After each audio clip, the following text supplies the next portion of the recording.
Barbie Imperial na tsugi na sa Batang Quiapo? Mainit na pinag-uusapan ngayon ng aktres na si Barbie Imperial tungkol sa pagkakatanggal umano nito sa sikat na drama-aksyon serye na Batang Quiapo.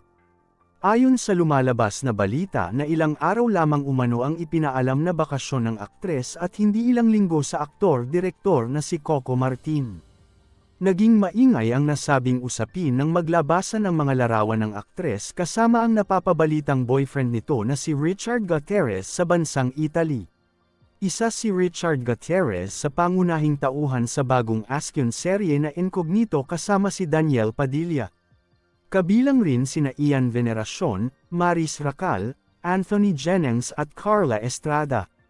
Hindi kasali si Barbie sa nasabing serye ngunit alam ng publiko ang naging usap-usapan tungkol sa umano'y relasyon ng dalawa matapos mapabalitang hiwalay na sina Richard Gutierrez at Sara Labotti. Ayon umano sa isang executive ng Batang Quiapo na ilang araw lang ang ipinaalam ng aktres ngunit umabot na umano ito ng ilang linggo. Dahil sa pangyayaring ito, naiba umano ang takbo ng kwento ng Batang Quiapo na sinasabing ang karakter ni Barbie ang daan sa pagyaman ng karakter ni Tanggol na ginagampanan ng mismong direktor na si Coco Martin.